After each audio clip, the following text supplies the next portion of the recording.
Episode की starting में रात में हमें एक घर को दिखाया जाता है जहाँ पर कि एक बच्चे की रोने की आवाज़ आ रही होती है। अब जो उस घर का ओनर होता है जिसका नाम विंसेंट होता है वो इस आवाज़ को सुन लेता है और वो सोच रहा होता है, लगता है कि यहाँ पर कोई चोर आया हुआ है। हम लोग देखते हैं जो एक्स होता है उसको उठा लेता है और जो आवाज़ होता है उसकी तरफ निकल पड़ता है, उसको जहाँ से भी आवाज़ आ रही होती है। एंड देन वो सोच रहा होता है कि अगर जो ये चोर है चोरी करने के इरादे से अगर ये मेरे घर पे आया हुआ है तो सच में ये काफ़ी ज़्यादा अनलकी है इस टाइम पर की, क्योंकि मैं यहाँ पर एक हंटर हूँ। हम लोग देखते हैं कि वो जो बाहर निकल जाता है, बाहर निकलने के बाद वो सोच रहा होता है कि यहाँ पर जो जितने भी मैंने ट्रैप्स लगाए थे वो उन ट्रैप्स के अंदर बिल्कुल भी फंसा नहीं है, यानी कि एक भी ट्रैप ट्रिगर बिल्कुल भी नहीं हुआ है। तो वो कोई प्रोफेशनल हो सकता है, लेकिन यहाँ पर अब मेरे जो कानू है उसको कोई भी धोखा नहीं दे सकता। उसकी प्रेजेंस ऑलरेडी मैंने महसूस कर लिया। और हम देखते हैं वो दबे पाँव उसी कमरे की तरफ जा रहा होता है जहाँ से उसको नॉइज़ सुनाई देती है। और जैसे वो डोर को यहाँ पर ओपन करता है, जो सामने पर्सन होता है उस पर मारने के लिए वो जा रहा होता है, लेकिन वो सामने देखता है कि वहाँ पर कोई भी बंदा बिल्कुल भी नहीं होता है। वो देखने के बाद काफ़ी ज़्यादा चौंक जाता है। वो सोच रहा होता है कि यहाँ पर ज़रूर मैंने एक बच्चे की आवाज़ सुनी थी, कहीं यहाँ पर ये इसलिए तो नहीं है क्योंकि जो मेरी वाइफ है उसके साथ मैं एक बच्चा बिल्कुल भी नहीं कर सकता हूँ, कहीं इसकी वजह से मेरे को बच्चे की आवाज़ है वो तो नहीं सुनाई दे रही थी। तभी हम लोग देखते हैं वो नीचे की तरफ देखता है, नीचे देखता है कि वहाँ पर एक जो बच्चा होता है वो पड़ा हुआ होता है, जिसको देखकर वो काफ़ी ज़्यादा सरप्राइज हो जाता है। वहाँ पर एक बच्चा होता है और वो बच्चे को फट से उठा लेता है और जो उसकी धड़कनें होती है वो सुनने लग जाता है। और उसको सुनने के बाद थोड़ा रिलैक्स हो जाता है, क्योंकि जो बच्चा होता है वो काफ़ी ज़्यादा मतलब ज़िंदा होता है, प्रीशियस दिखाई दे रहा होता है, गुड लुकिंग होता है। इसको देखने के बाद वो थोड़ा सरप्राइज हो जाता है। तभी हम लोग देखते हैं उसकी जो वाइफ होती है वो वहाँ पर आ जाती है। इसके बाद वो कहती है कि विंसेंट आखिर तुम यहाँ पर क्या कर रहे हो, तुम इतनी रात को यहाँ पर क्यों जग गए हो। जिसके बाद वो काफ़ी ज़्यादा सरप्राइज हो जाती है, उसके हाथ में जो बच्चा होता है उसको देखकर कहती है कि आखिर जो ये बच्चा है वो किसका है। इसके बाद जो मिस्टर विंसेंट होते हैं वो थोड़ा खामोश हो जाते हैं। इसके बाद वो कहते हैं कि मेरे को लगता है कि जो बच्चा ये हमारा ही है। यहाँ से सीन शिफ्ट होता है, अब सीधा 12 साल आगे की कहानी हमें बताई जाती है। अब जो अपना मेन कैरेक्टर होता है उसका नाम सिरोन होता है, यानी जो वो बच्चा होता है उसका नाम सिरोन होता है। वो एक मैजिक की किताब पढ़ रहा होता है जिसमें लिखा होता है एक बच्चे ने अपनी आंखों को बंद किया, उसने हाथों को हिलाया, इसके बाद आसमान के अंदर जो बादल थे वो यहाँ पर इकट्ठा हो गए, मतलब बादल यहाँ पर इकट्ठा हो गए। जिसके बाद बादल इकट्ठा होने के बाद वहाँ पर थोड़ी देर के बाद जो बारिश थी वो स्टार्ट हो गई। बारिश स्टार्ट होने के बाद जो बंजर ज़मीन थी जिस पर खेती बाड़ी बिल्कुल भी नहीं हो पा रही थी, वहाँ पर जो बंजर ज़मीन थी फिर से हरी भरी ज़मीन हो गई। और वहाँ पर जितने भी विलेजर्स थे वो सारे विलेजर्स काफ़ी ज़्यादा खुश थे। और उस बच्चे ने विलेजर्स को मॉन्स्टर से भी बचाया था, उनके मॉन्स्टर से भी रक्षा की थी। अब यहाँ पर जो विलेज था उसके अंदर पूरी तरीके से शांति आ चुकी थी, यानी उसके अंदर पूरा पीस आ चुका था। इसके बाद वहाँ पर कोई भी भूखा प्यासा बिल्कुल भी नहीं मरा। और जो वो बच्चा था वो हमेशा किताबें लिखता था, जिसके बारे में लोग कहते थे कि यहाँ पर जो इसका ज्ञान है वो बिल्कुल कोई पढ़ बिल्कुल भी नहीं सकता है।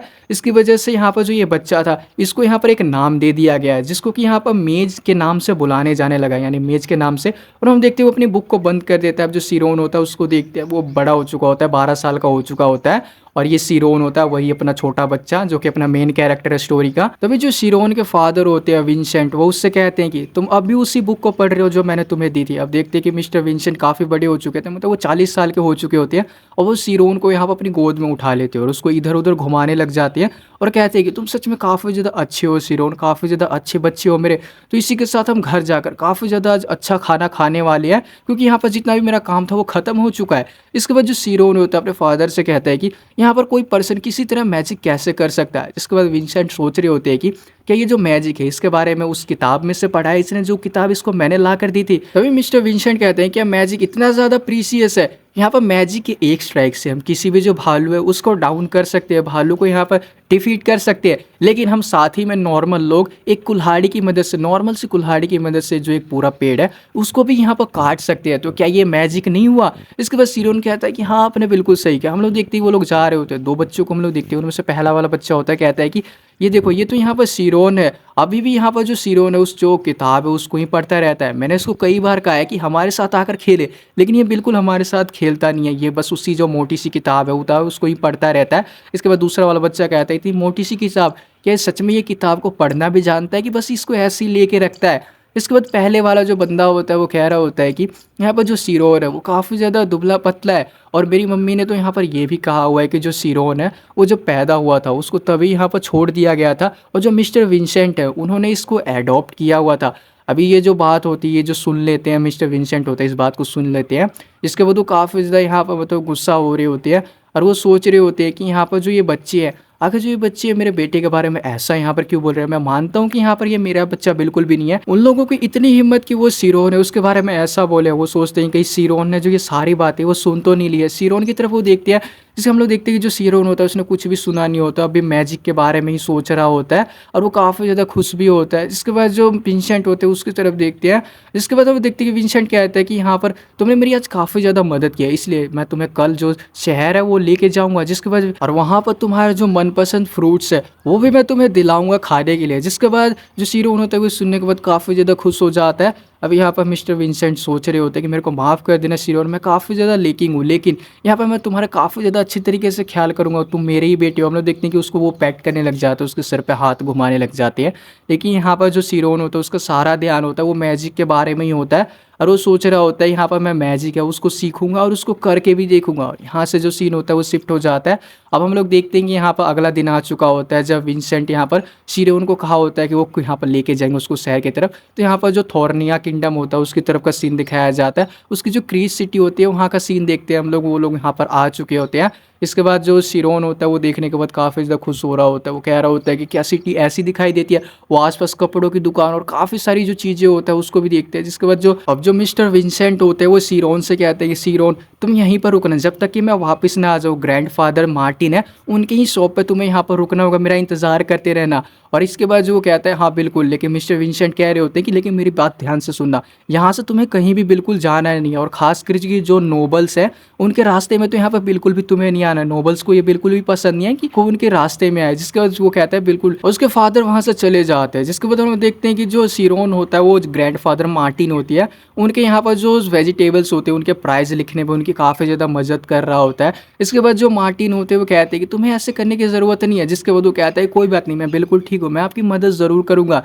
इसके बाद यहाँ पर मार्टिन सोच रहे होते हैं कि सच में यहाँ पर जो ये बच्चा है वो काफ़ी ज़्यादा यंग है, लेकिन ये इंटेलिजेंट भी काफ़ी ज़्यादा है, चीज़ों को लिखना जानता है और चीज़ों को समझता भी है। तभी जो सीरोन होता है उनसे कहता है ग्रैंडपा यहाँ पर कोई जो मैजिक है उसके बारे में आप क्या जानते हो, मैजिक कैसे कर सकते हैं। जिसके बाद ग्रैंडपा कहते हैं क्या तुम्हें कुछ खाना है। जिसके बाद जो सीरोन होता है वो कहता है कि बिल्कुल भी नहीं, मैं आपसे मैजिक के बारे में सिर्फ पूछ रहा हूँ। इसके बाद जो ग्रैंडपा होते हैं कहते हैं अच्छा मैजिक के बारे में। उसको यहाँ पर क्यूरियस देखकर काफ़ी ज़्यादा वो खुश होते हैं और कहते हैं कि मैजिक यहाँ पर, अगर मेरे को तो मैजिक के बारे में बिल्कुल भी कुछ पता नहीं है, लेकिन अगर तुम्हें कुछ भी मैजिक से रिलेटेड जानना है तो जो सामने बुक स्टोर है वहाँ पर तुम जान सकते हो। वहाँ पर मैजिक से रिलेटेड तुम्हें काफ़ी सारी जो बुक्स है वो दिखाई देंगी, वहाँ पर मिलेंगी। जिसके बाद सीरोन होता है वो बुक स्टोर होता है उसकी तरफ जाने लग जाता है। जिसके बाद मार्टिन कहते हैं कि ठीक है तो तुम वहाँ पर बस थोड़ा मोड़ा खेलना और खुद से वापस यहीं पर आ जाना है, तुम और कहीं बिल्कुल भी मत जाना। इसके बाद सीरोन उनसे कहता है कि ठीक है ग्रैंडपा, मैं आपकी बात समझ गया। इसी के साथ हम देखते हैं वो वहाँ से चला जाता है। अब यहाँ पर जो मार्टिन होते हैं वो सोच रहे होते हैं कि यहाँ पर जो ये फेरी टेल की किताब पढ़ रहा था इसके बारे में इसने मेरे से पूछा था मैजिक वगैरह के बारे में, तो मैं भी यहाँ पर पढ़ के देखता हूँ, जो मेरी पुरानी यादें हैं वो यहाँ पर थोड़ी ताज़ा हो जाएंगी, जो बचपन की यादें हैं। देन मार्टिन उस किताब को उठाते हैं और उसको खोलते हैं तो उसके अंदर मैजिक से रिलेटेड काफ़ी सारी जो कॉम्प्लिकेटेड चीज़ें होती है वो होती है। इसके बाद काफ़ी ज़्यादा चौंक हो जाते हैं और वो कह रहे होते हैं क्या ये बच्चा मैजिक के बारे में अभी मेरे से पूछ के गया था। और हम लोग देखते हैं कि यहाँ पर जो वो किताब होती है उसका जो टाइटल होता है वो ये होती है the story of the kind में, जो उस किताब का नाम होता है, जिसको कि जो सीरोन होता है वो कुछ देर पहले पढ़ रहा होता है। मार्टिन उसको देखकर काफ़ी सरप्राइज हो जाते हैं। अब यहाँ पर जो सीरोन होता है उसने ऑलरेडी इस किताब को पूरा पढ़ लिया होता है। यहाँ से सीन शिफ्ट होता है, हम लोग देखते हो बुक शॉप होता है उसके अंदर चला जाता है। वो जैसे यहाँ पर एक बुक को हाथ लगाता है वहाँ की जो ओनर होती है वो कहती है कि ये जो किताब है ये पेजेंट्स के लिए बिल्कुल भी नहीं है, यानी किसानों के लिए बिल्कुल भी नहीं है। तुम्हारे जो गंदे हाथ है इसकी वजह से यहाँ पर जो ये किताब है ये गंदी हो जाएगी। और यहाँ पर जो ये किताब है ये नॉर्मल जो जनरल स्टोर है उस पर यहाँ पर जाके तुम पढ़ लेते हो, वैसी किताबें बिल्कुल भी नहीं है, काफ़ी ज़्यादा एक्सपेंसिव है। और तुम्हारी हाथ से अगर ये तुम्हारे हाथ से छूने से ये सेकंड हैंडल लगने लगी तो यहाँ पर मैं क्या करूँगा, तो इसे कोई बिल्कुल भी नहीं खरीदेगा। तभी जो बुक स्टोर होती है वहाँ पर एक कस्टमर आता है, जो स्टोर की ओनर होती है उसका ध्यान उसकी तरफ चला जाता है। जिसके बाद सीरोन होता है इसी मौके का फ़ायदा उठाकर यहाँ पर वो जो किताबें होती है उसको देखने लग जाता है। और वो सोचता है कि अगर ये किताब इतनी ज़्यादा एक्सपेंसिव है तो फादर इसको कैसे लेके आए थे। अब इसी बीच जो वो कस्टमर होता है कहता है कि मैंने जितनी भी किताबें तुमसे कही थी क्या तुम सारी वो लेके आ गई हो। तो जो स्टोर की ओनर होती है वो कहती है कि हाँ आखिर आप जो पेमेंट है वो किस तरह करने वाले हो मेरे को पे। अब इसी के साथ हम लोग देखते हैं कि इसी बीच जो सीरोन होता है वो मौके का यहाँ पर फ़ायदा पूरा उठा रहा होता है और जितनी भी यहाँ पर किताबें होती है उसको वो चेक करने लग जाता है। और वो सोचता है कि यहाँ पर ज़्यादातर जो बुक्स है वो एक जैसी हैं, इसके अंदर मेरे को कोई भी नई इन्फॉर्मेशन है वो यहाँ पर बिल्कुल भी नहीं मिली है। जिसके बाद वो स्टोर से बाहर निकल जाता है और वो सोचता है कि यहाँ पर जो सिर्फ में ये किताबें पढ़ना वो काफ़ी ज़्यादा मुश्किल काम था, मेरे को काफ़ी मुश्किल लगा। तभी यहाँ पर एक नोबल मैन होता है उसको काफ़ी सारी किताबें ले जाते हुए दिखाई देता है बॉक्स में। इसके बाद जो सीरोन होता है वो सोच रहा होता है कि आखिर जो ये पर्सन ये कहाँ पर जा रहा है, जिसके बाद जो सीरोन होता है उस नोबल मैन का पीछा करने लग जाता है। तभी जो वो नोबल मैन होता है वो जो सारी किताबें होती है उसको यहाँ पर कचरे के अंदर फेंक देता है। शीरोन ये देखकर काफ़ी ज़्यादा सरप्राइज हो जाता है और वो सोच रहा होता है कि अच्छा, अब मैं यहाँ पर समझा कि जो फादर थे वो आखिर वो वाली जो किताब थी वो मेरे लिए कहाँ से लेके आए थे, वो यहीं से लेके आए थे। और वो काफ़ी ज़्यादा उदास हो जाता है। तभी वहाँ पर जो दो नोबल लड़कियाँ होती है वो उसको दिखाई देती है। इसके बाद सीरोन होता है उनको देखने के बाद सोच रहा होता है वो कि आखिर जो ये नोबल्स है किस तरह मेरे से ज़्यादा डिफरेंट है। हम लोग देखते हैं उसको अपने डैड की कही हुई बात भी याद आती है कि चाहे कुछ भी हो जाए, जो नोबल्स है उसके रास्ते में तुम्हें बिल्कुल भी नहीं आना है। सीरोन उनको हाँ कहता है और वो ये भी सोचता है कि ये सारे नोबल्स सब कुछ करने के लिए अलाउ है और मैं क्यों नहीं। हम लोग देखते हैं वो जो नोबल लड़कियाँ होती है उनका पीछा करने लग जाते हैं, उनके पीछे पीछे जाने लग जाते हैं। तभी हम लोग देखते हैं वहाँ पर एक गार्ड होता है, वो उसको रोक देता है और हम लोग देखते हैं वो जो गार्ड होता है उससे कहता है कि तुम यहाँ से जो ये बॉर्डर है इससे आगे बिल्कुल भी नहीं जा सकते, यहाँ पर जो नोबल्स है वही सिर्फ जा सकते हैं, यहाँ से नोबल का एरिया शुरू हो जाता है। इसके बाद वो गार्ड होता है उससे और कहता है कि आखिर जो तुम्हारे पेरेंट्स है वो कहाँ पर है, जिसके बाद शीरोन कहता है कि मेरा जो पेरेंट्स है वो यहीं आसपास ही है।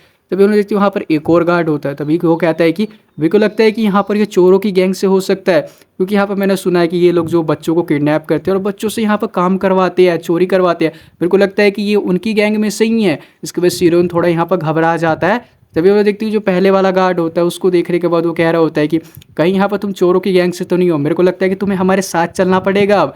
इसके बाद हम देखते हो उसकी तरफ देखते हैं, शीरोन की तरफ। लेकिन इतने में जो शीरोन होता है वो वहाँ से भाग चुका होता है, अपनी जो जैकेट होता है उसको उतार के वहाँ से भाग जाता है। इसके बाद जो सारे यहाँ पर गार्ड्स होते हैं कह रहे तो आखिर वो बच्चा कहाँ गया, तुम्हें शर्म आनी चाहिए, जो बच्चा वो हमारे हाथों से निकल गया। तभी वो देखती है शीरोन यहीं पर पेड़ के पीछे छुपा हुआ होता है, वो सब कुछ देख रहा होता है। गार्ड्स के जाने के बाद जो शीरोन होता है वो बाहर आता है और वो देखता है कि मेरे सारे कपड़े गंदे हो गए। वो कहता है कि मैं लगता है कि मुसीबत में पड़ने वाला हूँ काफ़ी ज़्यादा। और उसका जूता निकल के साइड में गिर गया होता है, जिसके बाद वो अपने जूते को यहाँ पर पहनने के लिए जाता है। तभी यहाँ पर जो दीवार होती है, जिस दीवार के वो साइड में खड़ा हुआ होता है, असल में वो एक अकेडमी की दीवार होती है, मैजिक अकेडमी की। तभी यहाँ पर जो एक बंदा होता है, मतलब एक आदमी की आवाज़ आती है कि आज मैं तुम्हें बच्चों मैजिक है वो सिखाने वाला हूँ। जिसके बाद जो शीरोन होता है उसका अटेंशन तो आराम से चला जाता है उधर। तभी हमने देखते हैं कि जो अकेडमी के अंदर एक और बच्चा होता है वो कहता है कि हेड मास्टर, मेरे को यहाँ पर मैजिक में कोई भी दिलचस्पी नहीं है, लेकिन आप मेरे को जो फायर मैजिक है पहले वो करके यहाँ पर दिखाइए। अब ये सब सुनने के बाद जो शीरोन होता है उसको आराम से पता चल जाता है और वो कहता है कि लगता है कि जो ये जगह है वो एक मैजिक स्कूल है। तभी हम लोग देखते हैं जो हेड मास्टर होता है वो कह रहा होता है कि अगर यहाँ पर मैंने तुम्हें स्कूल के अंदर फायर मैजिक करके यहाँ पर दिखाया तो मैं काफ़ी ज़्यादा मुसीबत में फंस जाऊँगा, लेकिन अगर तुम लोग चाहते हो कि मैं तुम्हें यहाँ पर मैजिक करके दिखाऊँ तो यहाँ पर मेरा जो क्वेश्चन का आंसर है वो तुम्हें करना होगा, जिसके बाद मैं तुम्हें मैजिक दिखाऊंगा। इसके बाद हम देखते हैं कि जो शीरोन होता है ये जो सारी चीज़ें भाई आराम से कान वान लगा के सुन रहा होता है। तभी जो हेड मास्टर होते हैं वो सभी बच्चों से यहाँ पर जो क्वेश्चन होते हैं वो पूछ भी रहे होते हैं।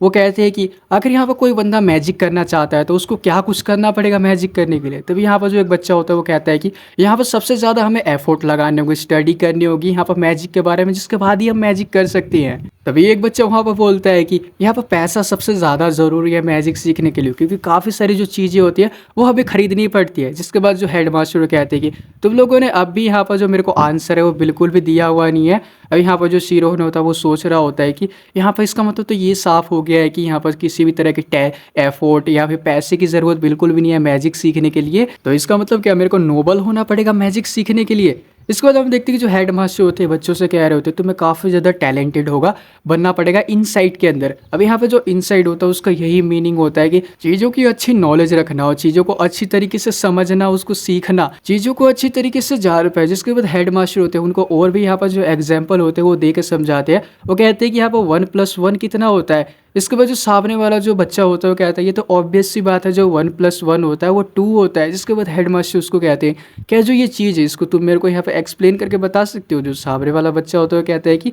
बेशक यहाँ पर मैं आपको एक्सप्लेन करके बता सकता हूँ, क्योंकि ये तो ऑब्वियस है कि यहाँ पर जो 1+1 2 ही होता है। इसके बाद जो हेड मास्टर कहते हैं कि जैसा कि मैंने कहा जो ये वियर्ड सी तुम्हें फीलिंग आई थी इसको यहाँ पर जो इनसाइट है वो बोला जाता है। इनसाइट का मतलब अंडरस्टैंडिंग होना। यहाँ पर जो पहले के लोग थे उन लोगों को ये भी बिल्कुल भी पता नहीं था कि जो 1+1 आखिर 2 होता है, लेकिन समय के साथ-साथ कुछ जो अच्छे लोग थे वो सामने आए। उन्होंने यहाँ पर अच्छी तरीके से अपना एफर्ट लगा के प्रूव कर दिया कि जो 1 प्लस होता है, 1 प्लस 1 2 ही होता है, जिसके बाद से सभी लोग 1 प्लस 1 2 ही मानने लगे। अब ये जो चीज़ थी एकदम ऑब्वियस सी बन गई थी। तो इसीलिए इन सब चीज़ों को प्रूव करने के लिए हमें किसी भी तरह की जो वेरिफिकेशन है उसकी ज़रूरत बिल्कुल भी नहीं होता है। शिरोन भाई अब भी आराम से यहाँ पर सुन रहा होता है। इसके बाद हेडमास्टर और कहते हैं कि यहाँ पर जो और इस वर्ल्ड के अंदर काफ़ी सारी चीज़ें बियॉन्ड वाली एग्जिस्ट करती रहती है, बस तुम्हें उनको एक्सेप्ट करना है, जिससे कि तुम उसको जो रियलिटी है उसके अंदर बदल सकते हो। और इसी तरह जो ये वर्ल्ड है इसके अंदर भी जो मैजिक है पूरी तरीके से एग्जिस्ट करता है। तुम्हें यहाँ पर जो उस चीज़ को बस एक्सेप्ट करने की ज़रूरत है, जिसके बाद तुम मैजिक है वो आराम से कर पाओगे। जो भी एग्जाम्पल है वो सच में काफ़ी ज़्यादा कॉम्प्लिकेटेड बन गया। आई होप तुम लोगों को समझ में आ गया होगा इस एग्जाम्पल को। तभी यहाँ पर एक बच्चा होता है जो कि काफ़ी सरप्राइज होता है और कहता है कि पहली बार जो ये चीज़ है उसके बारे में मेरे को अच्छी तरीके से यहाँ पर पता चला है। हेडमास्टर उससे कहता है कि तुम भी जो अपना टैलेंट है उसको अच्छी तरीके से कल्टीवेट करो, जिसके बाद तुम भी जो एक टैलेंटेड मेज हो वो यहाँ पर बन जाओगे। शिरोन ये सुनने के बाद थोड़ा सरप्राइज हो रहा होता है और वो सोच रहा होता है कि अब मैं भी एक मेज बन सकता हूँ, मैं भी एक मेज बनना चाहता हूँ। तभी हम लोग देखते हैं हेडमास्टर कह रहे होते हैं कि बाहर से यहाँ पर जो भी बच्चा हमारी बातों को सुन रहा है, मैं यहाँ पर चाहता हूँ कि जो अपने थॉट्स है वो यहाँ पर मेरे को आकर बताए। हम लोग देखते हैं हेडमास्टर के मुंह से ये सब सुनने के बाद शिरोन काफ़ी ज़्यादा सरप्राइज हो जाता है और वो कहता है कि ओ नो, मैं तो यहाँ पर पकड़ा गया, क्या मेरे को अभी यहाँ से भाग जाना चाहिए। तभी हम लोग देखते हैं शिरोन सोचता है कि नहीं, अगर मैं यहाँ से भागा तो हम लोग देखते हैं वो अचानक से यहाँ पर खुद पे खुद मूव करने लग जाते हैं। वो जो दीवार होता है उस पर चढ़ने लग जाता है और सोच रहा होता है कि अगर मैं आज यहाँ से भाग गया तो यहाँ पर जो दोबारा चांस है वो मेरे को कभी नहीं मिलेगा और मैं शायद इसके लिए रिग्रेट भी करूँगा। वो दीवार के ऊपर चढ़ जाता है। तब वो यहाँ पर दीवार के ऊपर चढ़ के वो सामने की तरफ देखता है, जो काफ़ी बड़ी यहाँ पर जो अकेडमी होती है वो होती है। और हम देखते हैं कि यहाँ पर जो हेड मास्टर होते हैं अपने जो सारे स्टूडेंट्स होते हैं उनके साथ बैठे हुए होते हैं। इसके बाद हम देखते हैं कि जो हेड मास्टर होते हैं वो शिरोन को यहाँ पर देखते हैं और उससे कहते हैं कि क्या तुम यहाँ पर जो ये ओल्ड मैन है उसको यहाँ पर कंपनी देने के लिए आए हो। अभी यहाँ पर जो ये हेड मास्टर होते हैं इनके बारे में हमें बताया जाता है, इनका नाम माहिरे होता है और ये अल्फियाज मैजिक अकेडमी होते हैं, उनके हेड होते हैं ग्रेड 4 के सर्टिफाइड मेज होते हैं। लेकिन मैं तो इनको हेड मास्टर कहने वाला हूँ, वो मेरे को काफ़ी कंफर्टेबल लगता है। अब हम लोग देखते हैं जो शिरोन होता है उनको देख कर काफ़ी सरप्राइज हो जाता है और हम देखते हैं कि जब वो दीवार होती है उसको दीवार को भी कूद जाता है पूरी तरीके से। और हम देखते हैं दीवार को कूदने के बाद अब जो शिरोन होता है उन सभी जो बच्चे होते हैं उनकी तरफ बढ़ रहा होता है। इसके बाद सारे बच्चे उसको देखकर काफ़ी ज़्यादा सरप्राइज हो जाते हैं और उसमें से जो एक बच्चा होता है वो कहता है कि ये तो यहाँ पर जो लोली कुमोनर है वो है, यहाँ पर इसको किसने आने दिया। तभी दूसरे वाला बच्चा बोलता है कि यहाँ पर जो ये कुमोनर है इसको जल्दी से यहाँ पर भगा देना चाहिए, हमें यहाँ पर आने बिल्कुल भी नहीं देना चाहिए। सुनने के बाद शिरोन थोड़ा घबरा जाता है। तभी हेडमास्टर उनकी बात होती है वो काटते हुए कहते हैं कि चलो ठीक है, अभी के लिए जो ये चीज़ें वो बिल्कुल सही है। हेडमास्टर शिरोन से कहते हैं कि बच्चे आखिर तुम्हें कौन सी जो मेरी ऐसी बात थी कि जिसने तुम्हें इतना ज़्यादा प्रभावित कर दिया कि तुम यहाँ पर आ गए। जिसके बाद शिरोन उनसे कहता है कि बस जो मैं मैजिक है उसको देखना चाहता था। तो जो हेडमास्टर होते हैं कहते हैं क्या तुमने आज से पहले जो मैजिक है उसको कभी देखा ही नहीं है। जिसके बाद शिरोन उनसे कहता है कि बिल्कुल, यहाँ पर मैंने कभी भी किसी को मैजिक करते हुए बिल्कुल भी नहीं देखा है, ओनली यहाँ पर जो बुक्स है उससे मैंने यहाँ पर पढ़ा है, उनको बुक्स को ही काफ़ी ज़्यादा रीड किया है। तभी एक बच्चा चिल्लाते हुए कहता है कि आखिर जो ये कुमोनर है वो कैसे रीड कर सकता है, कैसे पढ़ सकता है। तो शिरोन कहता है कि बस यहाँ पर मेरे को बिल्कुल भी नहीं पता है कि आप किस तरह का मैजिक दिखाने वाले हो, किस तरह का मैजिक होने वाला है, लेकिन यहाँ पर मैं चाहता हूँ कि आप बस एक बार मेरे को मैजिक करके दिखा, मैं किसी को देखना चाहता हूँ जो मैजिक करके दिखा सकता है। तो इस पर हेडमास्टर कहते हैं कि जो ये मैजिक है इतनी ज़्यादा बड़ी चीज़ बिल्कुल भी नहीं है, चलो ठीक है मैं तुम्हें यहाँ पर जो विंड मैजिक है वो यहाँ पर करके दिखाने वाला हूँ। जिसके बाद बच्चे काफ़ी ज़्यादा यहाँ पर एक्साइटेड हो रहे होते हैं विंड मैजिक को सुनने के बाद। तो भाई अभी शिरोन होता है उसको तो मैजिक वगैरह के बारे में कुछ पता होता नहीं है और वो सोच रहा होता है कि विंड मैजिक आखिर ये लोग किस चीज़ की बात कर रही है। तभी हम लोग देखते हैं जो हेडमास्टर होते हैं अपना विंड मैजिक करने लग जाते हैं। तो जो सारे बच्चे होते हैं हम लोग देखते हैं वो हवा में उड़ने लग जाते हैं और साथ में जो शिरोन होता है वो भी यहाँ पर हवा में उड़ने लग जाता है। उसको समझ नहीं आता है कि भाई मैं कैसे यहाँ पर जो हवा में उड़ने लगा। और यहाँ पर जितने उसके साथ के बच्चे होते हैं वो तो काफ़ी ज़्यादा यहाँ पर इंजॉय कर रहे होते हैं हवा में, लेकिन जो शिरोन होता है वो काफ़ी ज़्यादा घबराया हुआ होता है कि वो हवा में कैसे उड़ गया। तभी हम लोग देखते हैं जो सारे बच्चे होते हैं आराम से नीचे आने लग जाते हैं, नीचे लैंड करते हैं। अब शिरोन अपने आप को नीचे गिरता हुआ देख के सोच रहा होता है कि लगता है कि यहाँ पर मैं क्रैश होने वाला हूँ और वो यहाँ पर रोने लग जाता है। तभी उन्हें देखती है कि जैसे उसकी आँख खुलते वो देखता है कि वो हवा में ही उड़ रहा है और सारे बच्चे उस पर हंस रहे होते हैं। इसके बाद हम लोग देखते हैं कि जो हेडमास्टर होते हैं उसको देखकर वो भी थोड़ा खुश हो जाते हैं, वो हंसने लग जाते हैं और शिरोन से कहते हैं तो ये था मैजिक, तो बताओ तुम्हें कैसा लगा। जिसके बाद शिरोन होता है वो कहता है कि असल में ये जो मैजिक है वो होता क्या है? क्या आप जो मैजिक है उसके बारे में मेरे को बताएँगे? जिसके बाद हेडमास्टर कहता है कि एग्ज़ैक्टली यहाँ पे तुम्हें जो एग्ज़ाम्पल है उससे मैं तुम्हें समझाता हूँ। जिसके बाद शिरो उनके हाथ को काटता हुआ कहता है कि मेरे को यहाँ पर एग्ज़ाम्पल बिल्कुल भी सुनना है। यहाँ पर एग्ज़ैक्टली मेरे को आपको बताइए कि जो मैजिक है वो होता क्या है? चाहे मुझे समझ आए या फिर ना आए। ये सुनने के बाद सारे बच्चे काफ़ी ज़्यादा सरप्राइज़ होते हैं। वो सोच रहे होते हैं कि यहाँ पर ये काफ़ी ज़्यादा ऊँची आवाज़ में ये बच्चा बात कर रहा है। जबकि हेडमास्टर से जो बाकी टीचर्स हैं वो भी ऊँची आवाज़ में बिल्कुल भी बात नहीं करते और आखिर इसकी इतनी हिम्मत कैसे होगी? इसके बाद अब देखते हैं कि जो अब हेडमास्टर होते हैं वो भी यहाँ पर थोड़े यहाँ पर सीरियस वगैरह हो जाते हैं। लेकिन तभी वो शिरोन को देखते हैं तो जो शिरोन होता है वो भी यहाँ पर जो सीरियस वे में ही होता है, सीरियस वे में ही उसने पूछा हुआ होता है। तभी यहाँ पे हेडमास्टर उसको कहते हैं तो चलो ठीक है मैं तुम्हें बताता हूँ डिफ़िकल्ट वे में कि आखिर मैजिक होता क्या है। जो मैजिक है वो सारे लॉजिक होता है उसको यहाँ पे सरपास कर देता है और ये असल में एक माइंड की एक्टिविटी है और ये एक इलॉजिकल फिनोमिना है जो कि यहाँ पर जो सच है किसी भी चीज़ में सच को ढूंढ लेता है। जिसके बाद वो और कहते हैं अगर तुम्हें समझ में नहीं आ रहा है तो मैं इसी के साथ जो सीरोड होता है वो कहता है कि अगर ये इलॉजिकल फिनोमिना है तो अच्छा ये और ज़्यादा जो सच है उसके करीब यहाँ पर पहुँच जाता है। अब ये सुनने के बाद जो बच्चे होते हैं वो थोड़ा ज़्यादा सरप्राइज हो रहे होते हैं। अब ये सुनने के बाद जो हेडमास्टर होते हैं वो काफ़ी ज़्यादा सरप्राइज होते हैं और हंसते हुए उससे कहते हैं कि क्या ये जो सारी चीज़ें उस जो किताब के अंदर लिखी हुई थी जो कि किताब तुमने यहाँ पर पढ़ी हुई थी? इसके बाद सिरोन कहता है उनसे कि ऐसा बिल्कुल भी नहीं है। मैंने यहाँ पर जो वो किताब है उसके अंदर ऐसा कुछ भी लिखा हुआ नहीं था। यहाँ पर जो सारी किताब है उसके अंदर एक मेन पॉइंट था कि ये था कि यहाँ पर जितने भी यहाँ पर फेमस लोग थे जिन्होंने भी यहाँ पर इस थ्योरी को यहाँ पर दिया था उनको स्टार्टिंग में काफ़ी ज़्यादा उनका मजाक बनाया गया था। लेकिन फिर बाद में उन जो चीज़ों को बाद में एक्सेप्ट कर लिया गया था और वो यहाँ पर एक लॉजिक बन के रह गई थी। तो इसीलिए मैंने सोचा कि जो ये अनयूजुअल है उसके अंदर ही यहाँ पर जो सच्चाई है वो सारी छुपी हुई है। अब ये सुनने के बाद जो हेडमास्टर होते हैं वो कहते हैं कि हाँ बिल्कुल तुमने सही कहा। इसके बाद शिरोन उनसे कहते हैं तो आखिर मैं जो एक मैजिक है वो किस तरह परफॉर्म कर सकता हूँ, किस तरह कर सकता हूँ? हेडमास्टर सोचते हैं कि देखो तो ये जो बच्चा है वो यहाँ पर मैजिक करना चाहता है, चाहे ये कितना ज़्यादा यहाँ पर डिफ़िकल्ट हो लेकिन ये काफ़ी ज़्यादा सही भी है। लेकिन यहाँ पर जो ये बच्चा है वो किस तरह मैजिक कर पाता है, इसको काफ़ी ज़्यादा डिफ़िकल्ट होगा कि आखिरकार ये जो बच्चा है एक कॉमनर है वो थोड़ा। तो हेडमास्टर उससे कहते हैं तो ठीक है मैं तुम्हें डेमोन्स्ट्रेशन है वही यहाँ पर करके दिखा देता हूँ। वहाँ पर एक बच्ची होती है जिसका नाम शाइन होता है। हेडमास्टर उससे कहते हैं कि शाइन ज़रा तुम अपना जो स्पिरिट जोन है उसके अंदर जाना। इसके बाद जो बच्ची होती है शाइन वो अपना जो स्पिरिट जोन होती है उसके अंदर चली जाती है। तो हेडमास्टर कहते हैं कि आखिर मेरे को बताओ कि जो मेरी मुट्ठी के अंदर कितने कॉइन्स है। उन्होंने अपनी मुट्ठी यहाँ पर बंद कर रखी होती है। जिसके बाद साइन होती है वो यहाँ पर जितने कॉइन्स होते हैं उसको गैस करके बता देती है। वो कहती है इसके अंदर 6 कॉइन्स है। इसके बाद हेडमास्टर अपनी मुट्ठी खोलते हैं तो उसके अंदर हम देखते हैं कि 6 कॉइन्स ही होते हैं। शिरोन ये देखकर काफ़ी ज़्यादा सरप्राइज हो जाता है। जिसके बाद हेडमास्टर उनसे कह रहे होते हैं कि यहाँ पर जो एक मेज होता है वो जब स्पिरिट जोन के अंदर जाता है मतलब वो काफ़ी ज़्यादा फोकस करता है अपने माइंड से तो उसका माइंड काफ़ी ज़्यादा सेंसिटिव हो जाता है जिससे कि वो बता सकता है कि आखिर कितने ज़्यादा कॉइन्स है। अगर कोई ज़्यादा ही अच्छा मेज होगा तो वो यहाँ पर घास को भी देखकर बता सकते हैं कि उसके अंदर जो पत्तियाँ हैं वो आखिर कितनी होंगी। जिसके बाद हेडमास्टर अपनी दोबारा मुट्ठी बंद करते हैं। जिसके बाद साइन उनसे दोबारा कहते हैं कि अब की बार आपके हाथ में 3 कॉइन्स हैं। इसके बाद वो कहते हैं हाँ बिल्कुल तुमने सही कहा। जिसके बाद वो शिरोन को कहने लग जाते हैं हेडमास्टर की एक्सट्रीमली यहाँ पर जो सेंसिटिव माइंडसेट होता है उसको ही जो स्पिरिट जोन कहा जाता है और जो भी मेज स्पिरिट जोन के अंदर होता है वो काफ़ी ज़्यादा सेंसिटिव तरीके से यहाँ पर जो वर्ल्ड है उसको यहाँ पर देख सकते हो और काफ़ी ज़्यादा बेटर तरीके से जिसको कि यहाँ पर स्पिरिट जोन कहते हो। स्पिरिट जोन के अंदर फिनोमिनास को भी तुम कंट्रोल कर सकते हो। यहाँ पर शिरोन ये सुनने के बाद सोच रहा होता है कि ना सिर्फ कि ये जो सिक्के उनको गिना गया है बल्कि यहाँ पर सिचुएशन थी उसको भी काफ़ी ज़्यादा अच्छी तरीके से समझा गया है। तो इसका मतलब ये मैं भी कर सकता हूँ। जिसके बाद हेडमास्टर कह रहे थे हाँ ये कोई भी कर सकता है बस यहाँ पर तुम्हें जो स्पिरिट जोन है उसको महसूस करना होगा, किसी शांति सी जगह पर कल्टीवेशन करनी होगी और अपने आप को यहाँ पर इरेज कर देना होगा जिससे कि तुम यूज़ कर सकते हो इसको। हेडमास्टर सोच रहे होते हैं ज़्यादातर लोग तो कर सकते हैं लेकिन सभी लोग बिल्कुल भी इसको कर नहीं सकते। तभी वो शिरोन से कहते हैं कि अगर तुम ये कर लेते हो तो तुम्हारा जो नया वर्ल्ड है वो यहाँ पर इंतज़ार करो, उसके दरवाजे तुम्हारे लिए खुल जाएंगे। तो जो शिरोन होता है वो कहता है कि आपके कहने का मतलब है कि मैं यहाँ पर अपने आप को महसूस करूँ जिसके बाद कि मैं अपने आप को इरेज कर सकता हूँ और जो ये स्पिरिट जोन है उसको दोबारा से यहाँ पर यूज़ कर सकता हूँ। जिसके बाद हेडमास्टर काफ़ी ज़्यादा सरप्राइज होते हैं। वो सोच रहे होते हैं कि ये जो बच्चा है वो मेरे को हर बार सरप्राइज करे जा रहा है। तो हेडमास्टर उससे कहते हैं तो ठीक है क्या बच्चे तुम इसे करना चाहोगे स्पिरिट जोन को ट्राई?